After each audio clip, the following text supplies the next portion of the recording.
nascer num Portugal em paz, uma democracia, renascer de um novo dia. O povo canta trabalhando pelo pão, toda a tua vontade tu ganhaste liberdade. Basta o povo em liberdade, todos sempre unidos no caminho da verdade. Basta o povo em liberdade, todos sempre unidos. Senhor Presidente do Congresso, Dr. Fernando Ruas, Senhor Presidente do Conselho de Justiça Nacional, Professor Calvão da Silva, Senhores Delegados, representantes das bases do PSD, Senhor Dr. Paulo Portas, nosso parceiro de coligação e Presidente do CDS-PP, que saúdo de uma forma muito especial por aceitar o nosso convite para estar nesta sessão de abertura do Congresso do PSD.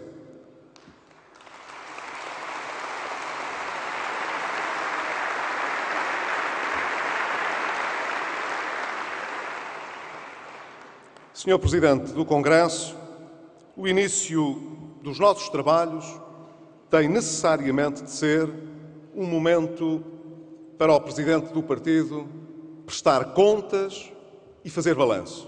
É assim no começo dos congressos. E eu quero, perante os representantes das bases do meu partido, apresentar as contas e fazer o balanço. Em 2010, quando fui eleito, recebi das bases do PSD um mandato muito claro: unir o partido e preparar uma alternativa de governo para Portugal. Parece-me claro que nestes 2 anos fizemos um percurso que me permite hoje dizer que em 2012 o grande objetivo que nos levará deste Congresso é o de unir o país e transformar Portugal.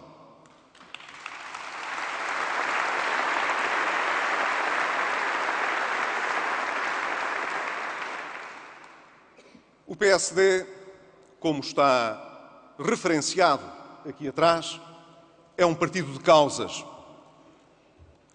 Desde a sua fundação, que para Sá Carneiro e para todos os militantes do PSD, era preciso lutar por uma verdadeira democracia em Portugal. E uma democracia no sentido mais amplo desse termo. Uma democracia política, uma democracia económica, uma democracia social. Todas as causas do PSD ao longo destes anos foram, portanto, muito apontadas para a necessidade de construir uma democracia plena em Portugal. Mas a causa principal do nosso partido e do PSD foi sempre Portugal e os portugueses. Por isso, posso prestar contas neste Congresso e dizer: nestes 2 anos, nós cumprimos. E cumprimos porque, tal como a moção que apresentei ao Congresso há 2 anos atrás dizia, nós colocámos Portugal em primeiro lugar. Colocámos Portugal em primeiro lugar quando, na oposição, viabilizámos aquilo que ficou conhecido como o PEC 2, viabilizámos o Orçamento de Estado para 2011, viabilizámos o Memorando de Entendimento com a União Europeia e com o Fundo Monetário Internacional, quando, à beira da bancarrota, o país precisou de pedir ajuda externa. Disse na altura que era a Portugal que o PSD dava a mão e não ao governo de então. E é verdade, é preciso recordá-lo. Nós, quando criámos as condições, mesmo depois de ter perdido as eleições legislativas, para que o país não ficasse prisioneiro de um governo minoritário, sem ter condições para governar e para tomar as decisões que eram importantes para os portugueses, quando nessa altura o governo disse que precisava de ir mais longe para evitar o pior e precisava que o PSD aceitasse o desafio de descer ainda mais 1% o déficit orçamental, o PSD disse: não discutimos que precisamos de apoiar Portugal e os portugueses a endireitar as suas contas e, por essa razão, votámos a favor, na Assembleia da República, o aumento dos impostos que haveria de permitir arrecadar mais receita fiscal e reduzir o déficit. Pedimos na altura que o Governo recusasse a visão de que era só preciso aumentar impostos. E pedimos que o Governo se comprometesse também a cortar a despesa na mesma proporção. Não perderei muito tempo a explicar o que se passou, porque o país sabe o que se passou. Apesar de o PSD ter colocado em primeiro lugar o país, a verdade é que de todas as vezes que nos dispusemos a estar onde era preciso para que Portugal não precisasse de recorrer ao exterior, foi isso que teve de acabar por acontecer. E mesmo aí cumprimos. Não deixámos o país sem dar garantias políticas, que de resto o nosso parceiro de coligação deu também, de que cumpriríamos, caso ganhássemos as eleições, o memorando de entendimento que tinha sido negociado pelo governo de então. Não nos sentindo responsáveis pela situação a que o país tinha chegado, não deixámos de nos comprometer em nome do país para ajudar Portugal e os portugueses a vencer a crise, a pagar as suas dívidas e a criar as condições para que o país voltasse a crescer e a criar emprego. Mas cumprimos também, ainda estávamos na oposição, quando escolhemos apoiar Cavaco Silva para renovar o seu mandato como Presidente da República. Teríamos muitas razões para o ter apoiado nessa altura. Afinal de contas, Cavaco Silva havia sido Primeiro-Ministro de Portugal num governo de maioria absoluta do PSD. Parte importante do que foi a transformação que Portugal conheceu quando aderiu à então Comunidade Económica Europeia foi dirigida por ele como Primeiro-Ministro. Tínhamos apoiado Cavaco Silva na primeira disputa eleitoral. Fizemo-lo quando ele ganhou as eleições presidenciais. Mas não foi por isso que o apoiámos há um ano atrás. Apoiámo-lo porque sabíamos que ele seria o melhor Presidente da República para Portugal.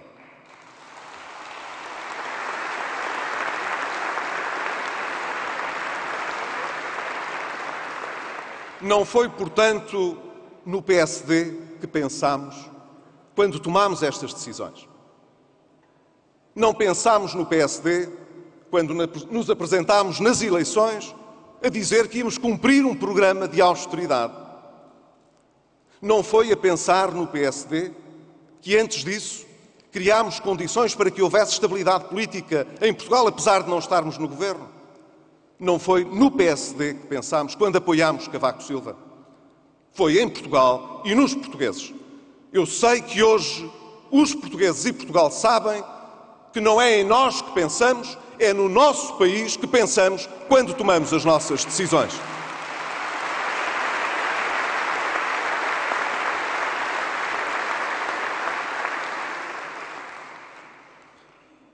Talvez por isso o país tenha, de forma tão significativa, proporcionado condições nas últimas eleições para que o PSD liderasse uma maioria de mudança em Portugal. Fizemo-lo em entendimento com o CDS-PP. Olhámos para os resultados eleitorais e soubemos, apesar das diferenças entre os partidos, criar as condições para que não houvesse dúvidas em Portugal de que havia uma maioria sólida e coerente para governar Portugal, que não fosse sobressaltado de meio em meio ano com crises políticas de gente que ficasse a olhar para o seu umbigo. Criámos as condições para que esse governo surgisse em tempo recorde em Portugal. Nunca, em tão pouco tempo a seguir a umas eleições, o país conhecia um governo de coligação que tinha praticamente conseguido elaborar em conjunto um programa para a coligação de governo, permitido a constituição do próprio governo, proporcionando a posse do governo praticamente 2 semanas e meia depois das eleições legislativas terem tido lugar. Andámos depressa porque o país tinha pressa. Dizia-se na altura que não teríamos tempo para nos sentarmos. Não sei se recordam. Dizia-se, os senhores que vão agora receber esta responsabilidade de governar têm calendários tão apertados, medidas tão importantes e difíceis para concretizar que não vão ter tempo para se sentar. Não tivemos. Não tivemos nestes 9 meses. Mas talvez por isso, agora já não como líder do maior partido da oposição, mas como líder do principal partido do governo e como chefe desse governo, posso hoje dizer no PSD, nestes 9 meses, nós no governo temos cumprido com aquilo que prometemos.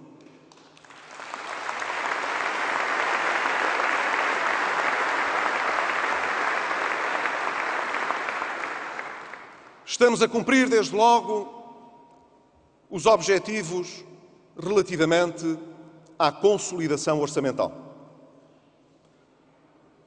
Foi divulgado, em bom tempo, aquilo que era o resultado da execução orçamental, mas também do déficit orçamental em contabilidade nacional, quer dizer, aquele que conta, que interessa quando todas as contas são consolidadas. E a diferença está à vista de todos. Há um ano atrás, no primeiro trimestre de 2011, Portugal conhecia, em contabilidade nacional, que é a que interessa, um déficit de 7,7% do PIB. Deveríamos, em função das obrigações externas, ter nesse ano um déficit de 5,9%. Mas, enfim, o primeiro trimestre é um trimestre atípico, todos sabemos. Ficámos à espera de ver como é que as coisas corriam no segundo trimestre.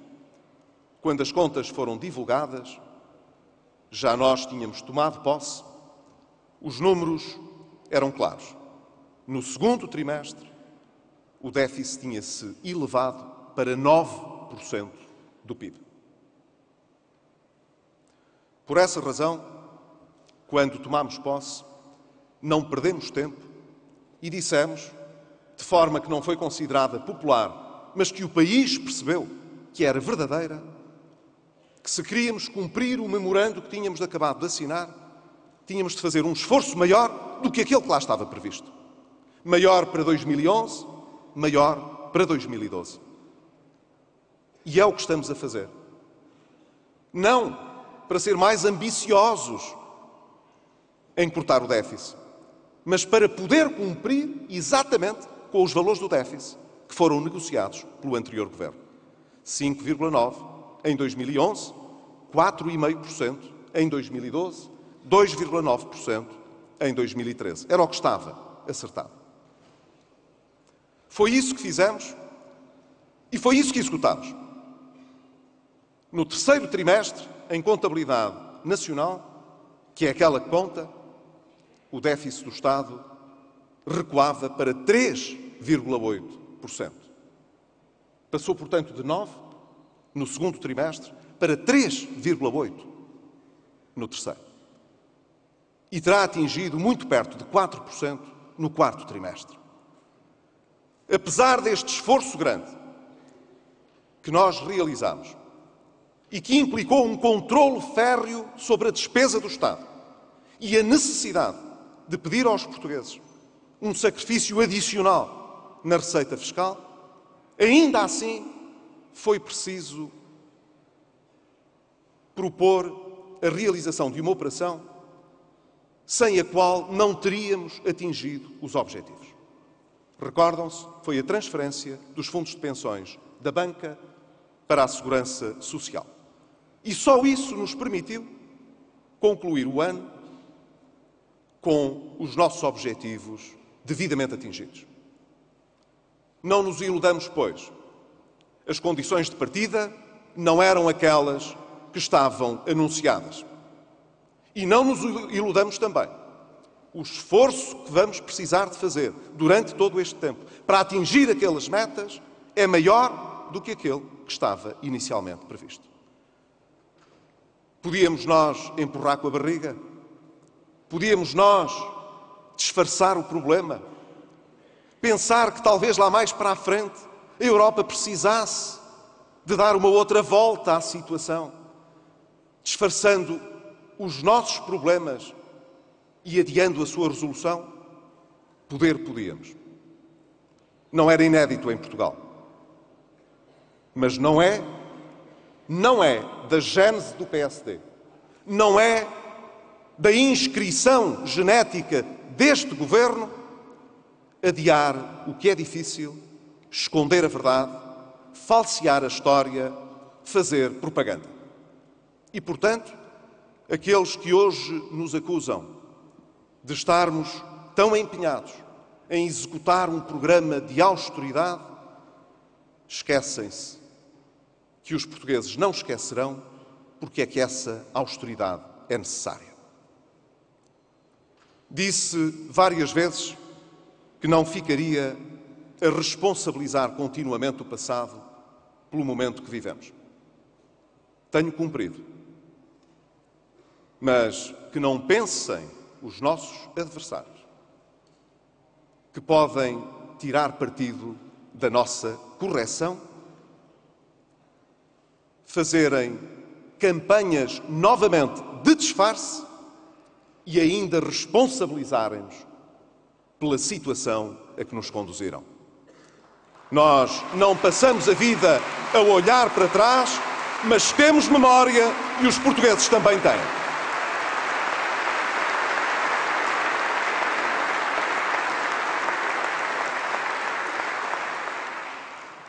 Mas é verdade, os nossos objetivos não estão todos adquiridos em matéria de consolidação orçamental. Nós estamos atentos aos números e à execução do orçamento. Nós sabemos que há sinais amarelos. Estamos atentos a eles. Não são aqueles que muitas vezes são denunciados. Os mesmos que há um ano diziam que o primeiro trimestre era atípico e que não refletia toda a informação, são os primeiros agora a anunciar o caos do orçamento. Costuma-se dizer que quem anda sempre com um martelo na mão, tudo lhe parece um prego. E é bem verdade.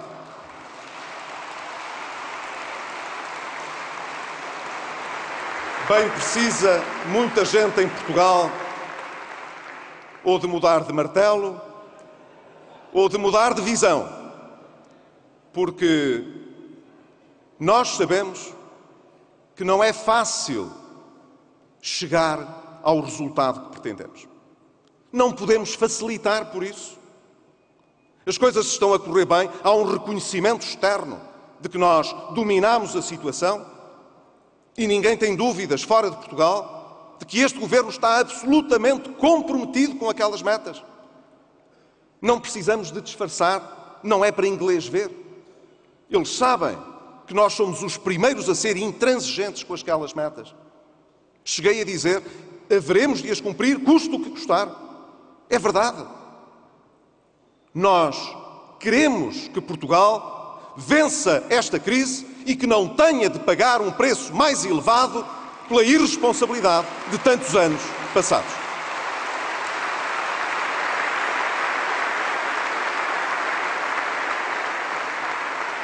E é por isso que, apesar das marteladas, é por isso que os portugueses têm sido compreensivos e pacientes.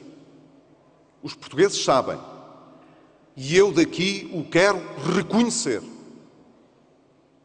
com muita humildade, mas ao mesmo tempo com muito orgulho no meu país e nos seus cidadãos.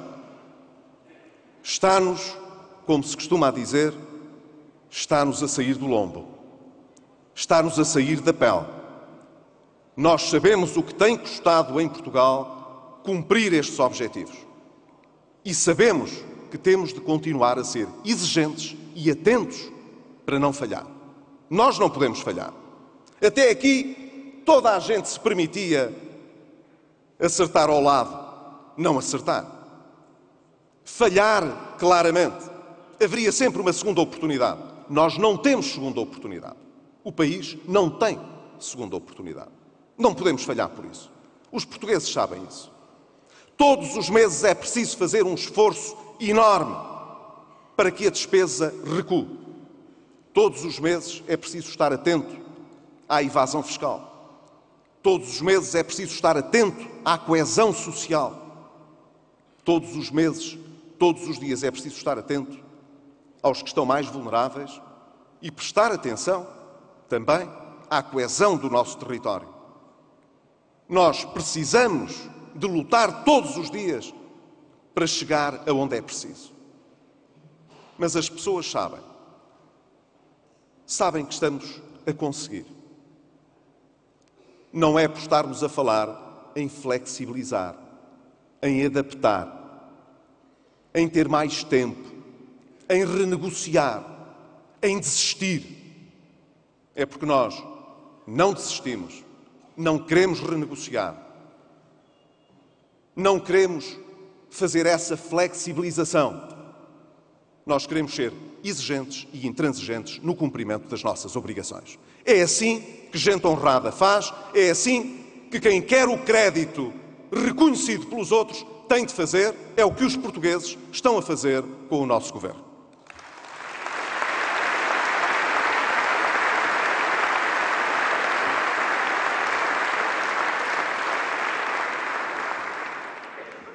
Mas nós não vamos inverter esta situação apenas cuidando da consolidação orçamental e da estabilização financeira. Isso é, se quiserem, crítico. Ninguém cresce no futuro com uma dívida demasiado pesada às costas. Nós sabemos disso. Os países com maior endividamento são sempre os que crescem menos. Se queremos crescer e criar emprego, temos de dominar a dívida e o déficit. Mas isso não chega. Nós sabemos que isso não chega. Nós temos de criar todas as condições para que o país faça as transformações necessárias de modo a poder voltar a crescer no futuro. Mas isso significa cumprir com uma agenda de transformação estrutural na sociedade portuguesa. Essa agenda está em grande parte descrita no nosso memorando de entendimento. Mas aí sim pode-se dizer que nós temos sido mais ambiciosos do que o próprio memorando e que, portanto, vamos à frente da Troika. Na agenda de transformação estrutural da sociedade portuguesa, nós temos sido mais ambiciosos, porque é do nosso país que se trata. Nós sabemos que precisamos levar mais fundo essas mudanças. Essas mudanças, portanto, são indispensáveis. Sem elas, nós não democratizamos a nossa economia, não reconhecemos a iniciativa dos cidadãos, não conseguiríamos premiar o mérito, não conseguiríamos ter uma sociedade mais próspera, mais aberta, mais competitiva, isto é, uma sociedade mais dinâmica e mais justa. Que justiça tem defender uma sociedade em que o Estado pesa mais de 50% da riqueza que é criada? Que espaço fica para os portugueses, para aqueles que têm iniciativa e mérito? Que espaço e que dinheiro fica para eles investirem, arriscarem, criarem postos de trabalho, aumentarem as exportações? Fica muito pouco. Foi por isso que durante muitos anos tivemos uma economia protegida. Ora, se nós queremos ser um país aberto à globalização, atento às oportunidades de vencer no exterior, seja dentro da Europa de que fazemos parte, seja noutros mercados e noutros continentes, então nós temos de mudar estruturalmente a nossa sociedade. Por isso, eu estou em condições neste Congresso de dizer, também aqui estamos a cumprir, porque mudamos de atitude. O país sabe, apesar de alguma informação que nem sempre é tão clara e tão precisa quanto o país merecia que fosse, nós conseguimos mudar de atitude e dizer: o Estado não protege nenhum setor da economia. E não protege mesmo. O Estado está a proceder a uma ampla reforma dentro de si próprio. Quero recordar que criámos um Conselho de Finanças Públicas que é verdadeiramente independente do Governo. Não é nomeado pelo Ministro das Finanças. Esse Conselho de Finanças Públicas, que integra 2 reputados técnicos macroeconomistas estrangeiros, foi proposto pelo Governador do Banco de Portugal e pelo Presidente do Tribunal de Contas. Foram essas 2 entidades independentes que nomearam estas individualidades que fazem parte do Conselho. Ele não existe para fazer de conta que as nossas contas estão bem. Ele existe para dizer, de forma séria e direta, o que tiver de dizer. Não é um boneco nas mãos do Governo, é uma entidade independente e respeitável. Fizemos o mesmo para revolucionar tudo o que são nomeações dentro da administração do Estado. Durante muitos anos, e por opção própria de um outro Governo, os diretores-gerais e os lugares dirigentes da administração do Estado mudavam com os governos. Tinham de ser de confiança política. Pois bem, com este Governo, nós fomos buscar uma comissão independente para fazer a seleção e o recrutamento dos futuros dirigentes da administração. Quero aqui recordar que a pessoa que convidámos para presidir a essa comissão, que é o professor João Bilhinho, não pode ser mais independente do Governo, como prova a sua própria história. E foi ele mesmo que propôs todos os nomes que fazem parte dessa comissão. Desenganem-se, portanto, aqueles que acham, talvez vendo a sua imagem refletida no espelho, que faremos como no passado, mudamos a lei para que fique tudo na mesma. Não. Nós mudamos o processo para que nada fique na mesma. Os representantes que irão fazer a seleção e o recrutamento dos futuros dirigentes são pessoas independentes do Governo. E nós saberemos que até final de 2013, não com outro Governo, mas com este, todos os dirigentes da Administração Central estarão nomeados em função do mérito, por concurso, realizado por uma entidade que não é o Governo, mas que é independente do Governo.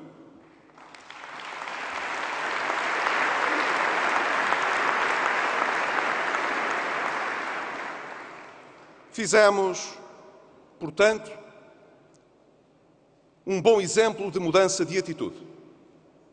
Mostramos ao país que, sem nenhuma arrogância, conseguimos fazer uma revolução tranquila em Portugal. E, de facto, exame regular após exame regular, nós vamos cumprindo todas as metas a que nos propusemos. Temos a garantia de que a mudança que estamos a realizar, da justiça à educação, daquilo que são as regras da concorrência até à organização do território, tudo o que envolve a avaliação de mérito e a separação entre o que é o Estado e os poderes da sociedade, nós estamos a cumprir e estamos a cumprir porque Portugal não pode voltar àquilo que era. Nessa medida, eu estou convencido que nós mostramos que somos amigos da tolerância, da abertura, do verdadeiro diálogo, sem nunca pôr em causa os resultados a que temos de chegar de mudança estrutural da sociedade portuguesa. Nesta última greve que teve lugar, na véspera da realização deste Congresso, nós apercebemos-nos de uma certa desorientação, espelhada até na própria comunicação social, pelo facto de, desta vez, não termos entrado numa guerra de números. Pela primeira vez, em muito tempo, para não dizer em muitos anos, não ouvimos dizer que a adesão à greve tinha sido de 30%, ou de 60%, ou de 70%, ou de 25%. O Governo diz que é uma, os sindicatos dizem que é outra. Acabou essa guerra. Respeitamos a decisão de quem faz greve. Achamos que não é disso que o país precisa. Mas respeitamos os direitos constitucionais dos portugueses. Mas, claro, respeitamos também os direitos daqueles que optaram por não fazer greve e por lutar por Portugal, por trabalhar e acrescentar produto no país quando nós precisamos de aumentar a nossa riqueza. Esses, confesso, merecem também, porventura, um respeito tão grande ou maior. Esses não terão ficado desapontados por não nos vermos envolvidos numa guerra de números. Mas logo uns quantos articulistas disseram: o Governo combate a greve não deixando dar números e, portanto, não permitindo fazer o balanço desta greve. Eu julgo que o país dispensa bem essa mediação. O país sabe o que se passou e quer seguir em frente porque sabe o que está em causa. E nós estamos sintonizados com esse sentimento do país.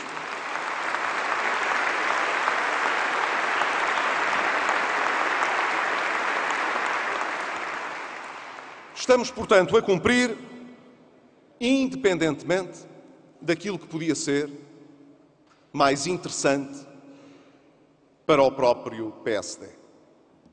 Quero aqui fazer uma observação muito especial, porque creio que ela é merecida e muito notada relativamente ao que se passou na região autónoma da Madeira. Muita gente entendeu que, perante o que se estava a passar na região autónoma da Madeira, nós haveríamos de ter um comportamento partidário. Não tivemos. O Dr. Alberto João Jardim, que é Presidente do Governo Regional e Presidente do PSD da Madeira, que aqui está, sabe. Nós olhamos ao interesse do país e olhamos também à situação dos portugueses na Madeira. Não houve privilégios de partido. Toda a gente o sabe. E sinto um orgulho particular que o PSD da Madeira esteja hoje empenhado em cumprir um programa que é difícil, que é muito difícil, mas que é indispensável para poder voltar a colocar a Madeira numa zona de crescimento e de estabilidade. Quero, por isso, afiançar aos portugueses que, não nos guiando por critérios partidários, não deixámos de fazer o que era necessário: mostrar solidariedade com os portugueses da Madeira, com os madeirenses, e apoiar os esforços que o governo escolhido pelos eleitores da Madeira poder cumprir o programa, que é um programa difícil e de grande exigência. Na altura, não resisto aqui a dizê-lo, o Dr. Alberto João Jardim disse-me o seguinte: Passos Coelho, você vai ver, ainda você vai andar aflito para cumprir o memorando da Troika e eu hei de cumprir este programa na Madeira.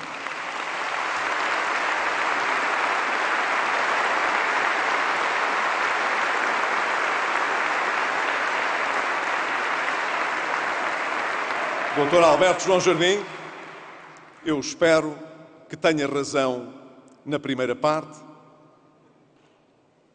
isto é, em que a Madeira vai cumprir o seu programa, e que não tenha razão na outra, quer dizer que nós também consigamos, como eu sei que vamos conseguir, cumprir o programa em todo o país.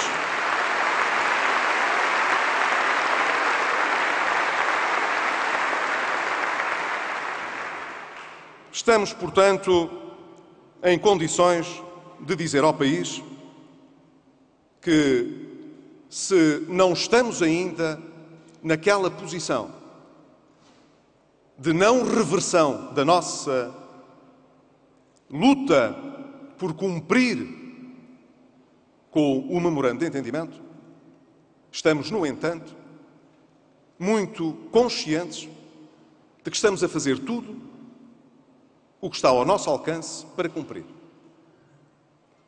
E eu sei que a relação que se passou a estabelecer entre o país e o nosso governo, e desde logo com as obrigações especiais que o PSD tem, isto é, de que se nós falharmos é o país que falha, de que essa responsabilidade grande que o PSD tem não deixará de dar boa conta dela, e não deixaremos o país com uma mão à frente e outra atrás, sem saber o que lhe vai acontecer.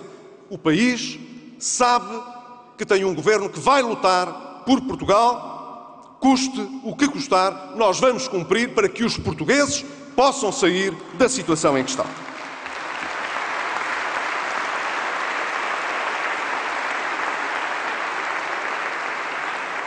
Mas estamos também a cumprir no nosso partido. E isso é importante dizê-lo. Quando, há 2 anos, saímos do Congresso de 2010, saímos, como disse no início, com o propósito de, unindo o partido, numa imagem que ficou bem presente ao longo destes anos, com o envolvimento direto e ao mais alto nível daqueles que comigo disputaram essas eleições há 2 anos, o Paulo Rangel e o Zé Pedro Aguiar Branco. Nós tivemos também um mandato para rever o nosso programa e para rever os nossos estatutos. E é isso que vamos cumprir neste Congresso. Não num Congresso antecipado, como chegámos a pensar que poderíamos fazer, especificamente para isso. Não faria sentido que, estando Portugal na altura mergulhado numa crise política, nós convocássemos um Congresso para discutir o nosso programa e os nossos estatutos. Fomos, portanto, preparar as eleições legislativas e o Governo. Mas cá estamos a cumprir perante todos os militantes e simpatizantes com aquilo que foi anunciado na altura. Recordam-se que o Dr. Aguiar Branco ficou responsável por essa tarefa imensa que foi a de desencadear um extremamente amplo debate dentro do partido e aberto a simpatizantes e a outras personalidades de fora do PSD para justamente nos permitir fazer hoje a revisão do nosso programa. Esse trabalho que eu não posso deixar de enaltecer, que no Conselho Nacional que aprovou o texto que agora aqui vos submetemos foi bastante detalhado e que, de resto, consta de uma publicação que circulou para que toda a discussão estivesse acessível a todos os militantes. Esse trabalho imenso foi coordenado pelo Dr. José Pedro Aguiar Branco, mas envolveu uma comunidade muito vasta de pessoas sem as quais não teríamos produzido a reflexão e o debate de grande qualidade que teve lugar. Fizemo-lo em todas as assembleias distritais do partido, em debates próprios sobre esse efeito. O lema desde o início foi: o que nós precisamos é de atualizar o nosso programa, não é de mudar de programa. E esse resultado é aquele que está aqui distribuído hoje para o Congresso discutir esta noite. Hoje nós podemos discutir uma proposta que foi aprovada no Conselho Nacional na sequência desse trabalho extraordinário que aqui quero, de uma forma muito especial, agradecer em nome de todo o partido ao José Pedro Aguiar Branco e a toda a equipa que com ele produziu esse trabalho.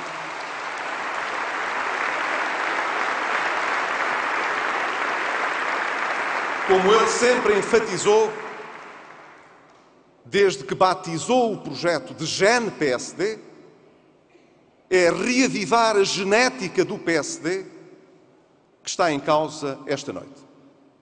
As pessoas saberão em Portugal que o PSD não se vestiu hoje de outras cores nem de outros valores. Recuperou e reavivou os seus valores de sempre. O PSD é um partido popular e é um partido social-democrata. Está na nossa gênese. Nós acreditamos num sistema representativo, opomos-nos às visões dogmáticas da sociedade, que muitas vezes instituições, partidos políticos, querem envergar para nele meterem o país como se de uma camisa de forças fosse preciso para moldar a sociedade e a realidade às utopias. O PSD recusou sempre essa visão. E é isso que está neste programa também, com clareza. Nós somos um partido gradualista e reformista, baseado num valor inteiramente personalista. É a dignidade da pessoa que nos interessa. O princípio e o fim da política é a pessoa, não é um ideal que se construa artificialmente e em que se queira meter toda a gente e um país nesse ideal.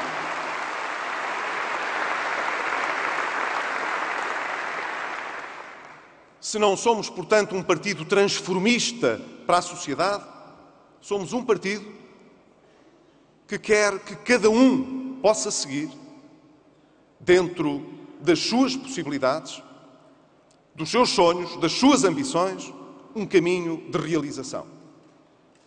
Nós acreditamos que as pessoas, cada uma delas, tem direito ao seu caminho de prosperidade e de felicidade.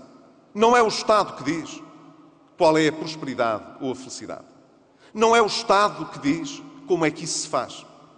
São as pessoas que devem escolher esse caminho. Por isso, o nosso projeto para Portugal não tem os mesmos contornos que o de muitos outros partidos à nossa esquerda. Nós não queremos enfiar o país num modelo de acordo com aquele tal martelo que nós pudéssemos exibir. Cada pessoa, cada português, deve escolher o seu caminho. E deve saber que o Estado não está lá para lhe impor uma vontade, para lhe impor uma escolha, para fazer o caminho por onde ele deve percorrer.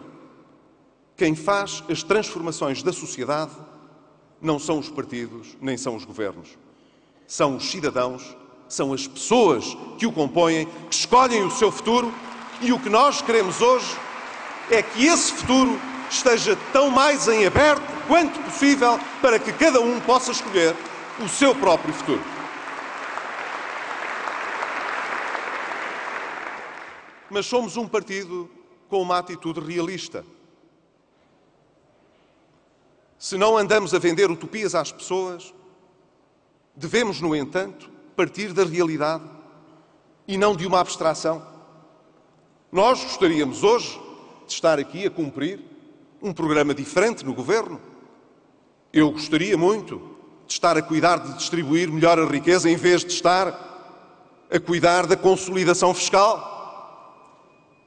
Mas de que interessa esses discursos utopistas se nós ignoramos a realidade?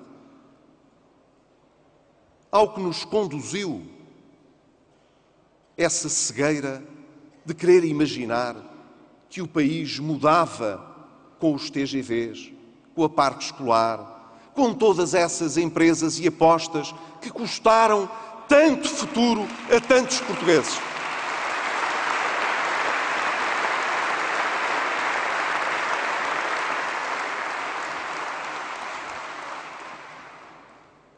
Porque fizemos mais autoestradas do que eram necessárias.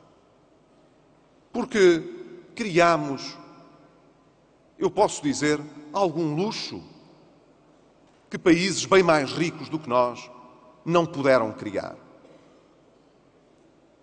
Porque quisemos fazer passar o país pelo que não era. Nós queremos mais prosperidade. Nós queremos para Portugal uma economia mais aberta e mais dinâmica, que crie riqueza, que nos permita pô-la ao serviço das pessoas, de modo a que elas possam ter emprego, realização pessoal e aspirar à sua própria felicidade. Mas nós não queremos impingir a essas pessoas uma espécie de céu especial que parece muito bonito enquanto a propaganda o vai dourando, mas nós sabemos é muito amargo e cruel no dia em que se abate nos impostos e na despesa sobre os portugueses. Somos, por isso, um partido com realismo e é isso que o nosso programa propõe. Este programa não é um programa de governo. Não é um programa para o PSD executar no governo. Nós temos um programa de governo e haveremos de ter outro se merecermos a confiança dos portugueses para, em futuras eleições, voltar a governar. Este é a nossa carta de princípios e de valores. E nesta carta se podem rever, dentro do PSD, os que acham que devemos ir mais longe na descentralização ou menos longe. Aqueles que acham que o Estado deve ir mais longe nas políticas públicas ou um bocadinho menos longe. Mas todos sabem que na visão que temos da sociedade e do Estado não cabe uma despesa que consuma metade da nossa riqueza, nem cabe um país em que são os partidos a dizer às pessoas aquilo que é bom. É por isso que eu tenho a certeza de que todos se poderão rever nesta proposta de programa para o PSD. Tenho a certeza que aqueles que lideraram esta discussão vão verificar, vão rever-se nos grandes princípios que aqui constam. Nós mantemos a nossa tradição popular sem ser demagógicos, somos social-democratas, mas não socialistas. Nós somos um partido realista, não somos um partido que venda ilusões à medida apenas dos sonhos e das utopias de cada um.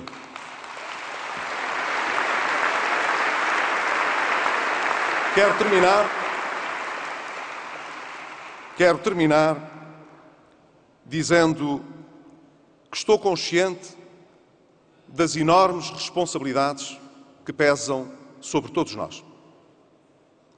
Ninguém nesta sala deverá calar durante todo este congresso aquilo que é a sua avaliação crítica, aquilo que é a sua expectativa, aquilo que é o seu contributo para que nós, enquanto partido, possamos ser vistos pela sociedade portuguesa como alguém que está aberto e sintonizado com as expectativas dos portugueses. Eu sei que um partido de governo e de um governo que não pode falhar tem de ter o cuidado, estando a ser seguido por toda a opinião pública, os nossos debates, tem de ter cuidado na forma como comunica. Todos nós precisamos ter cuidado na maneira como comunicamos. As responsabilidades de um partido que apoia um governo como este são muito grandes. Mas isso não condicionará, eu estou certo, o dever de todos os congressistas de poder ajudar-nos a fazer melhor. Nós estamos aqui também para vos ouvir. E quero garantir que, se ouvimos o país, também sabemos ouvir o nosso próprio partido.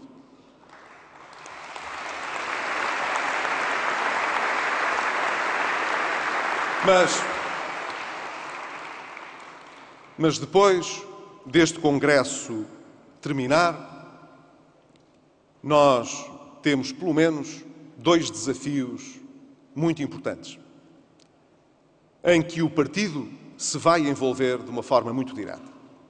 São as eleições na região autónoma dos Açores e as eleições autárquicas de 2013. Sobre as eleições na região autónoma dos Açores, gostaria apenas de dizer que estou muito certo de que o PSD dos Açores tem a pessoa certa para disputar essas eleições. A doutora Berta Cabral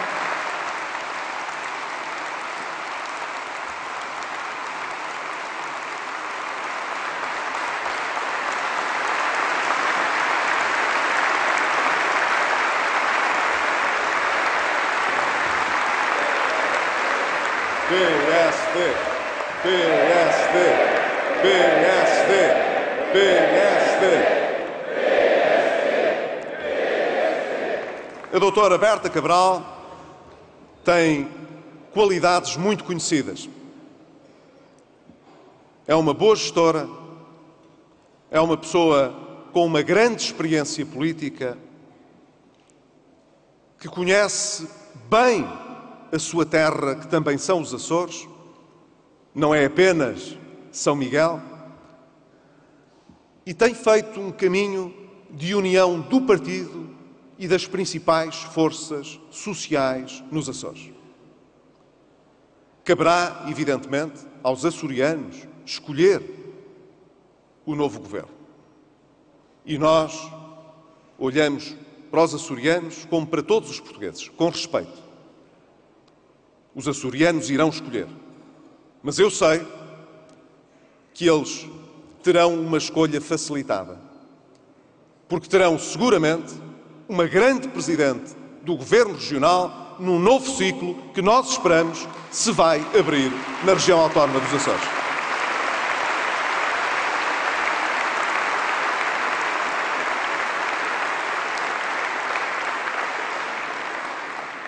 Quero finalmente prestar um tributo muito especial a todos os militantes do PSD. Aqueles que desde a primeira hora estiveram em todas as lutas partidárias relevantes que nós travamos em nome de Portugal. Eles sabem que muitas vezes as coisas não correm como nós gostaríamos. Quantas vezes estivemos convencidos de que tínhamos razão e não conseguimos que ela nos fosse atribuída nos resultados eleitorais. Quem pode esquecer os debates travados pela doutora Manuela Ferreira Leite com o antigo Primeiro-Ministro?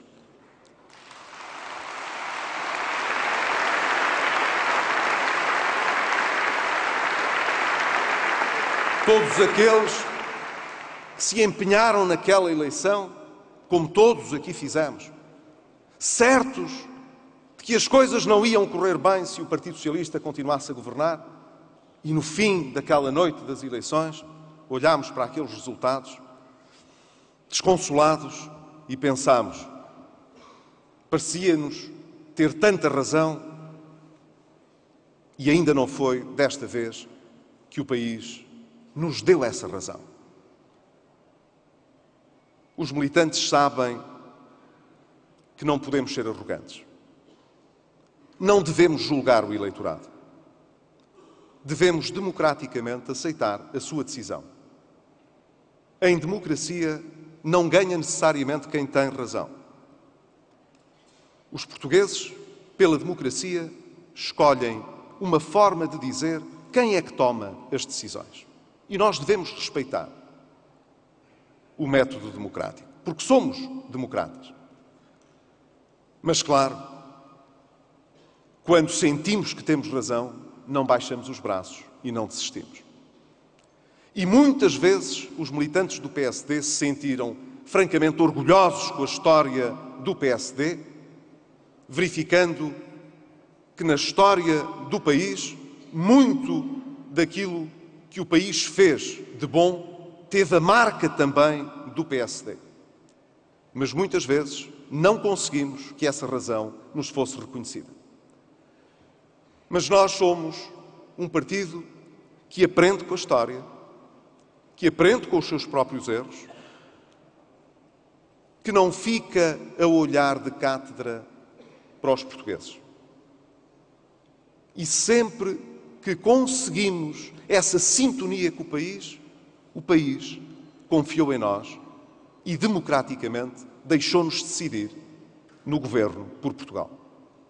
Ora, esses militantes que sofrem com o partido, que não baixam os braços, que sabem que os nossos valores são aqueles que melhor se identificam com a prosperidade e com a justiça social, esses militantes e simpatizantes, porque há muitos simpatizantes que são tão ou mais militantes do que aqueles que têm a ficha no partido assinada, todos esses sabem que temos um grande partido e que temos bases extraordinárias. Não levarão todos a mal que eu aqui queira distinguir, em particular, as nossas organizações autónomas. Eu julgo que, não tendo nunca feito parte dos TSDs, ninguém tem dúvidas do respeito que nós temos pela nossa organização de trabalhadores. Eles estão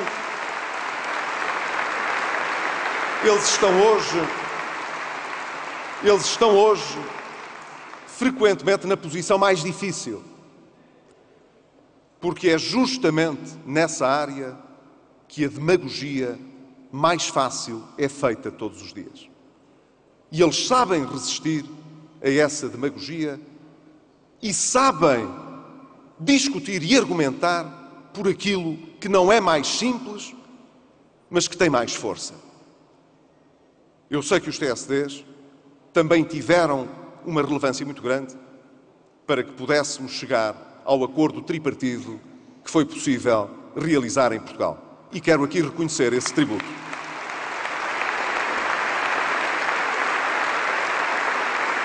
Mas não levarão a mal a um ex-líder da Juventude Social Democrata que aqui deixe um reconhecimento muito especial à juventude do meu partido.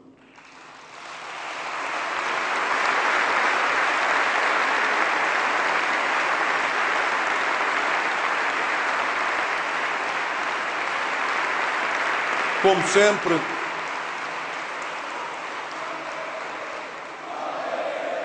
JSD.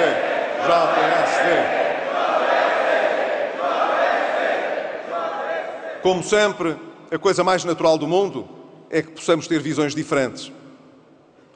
Se tivéssemos a mesma, é que seria estranho. Mas nas diferenças que a nossa experiência induz, que as perspectivas e a história de cada um vai marcando, eu que tenho uma larga observação sobre o que foi a evolução da JSD, queria hoje aqui dizer que a JSD de hoje participa com grande qualidade, com grande profundidade, na discussão dos temas mais relevantes não apenas à juventude portuguesa, mas a todo o país. E isso significa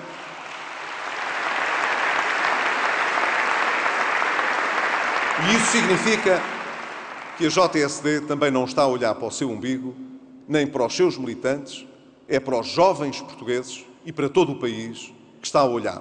Estamos, por isso, como se costuma dizer, estamos juntos, muito sintonizados com esse espírito que é um espírito, afinal, de todo o PSD. O espírito de quem não desiste, de quem não se deixa conformar com as situações, de quem luta com brio, com dignidade, por aquilo que mais vale a pena, que é a nossa integridade,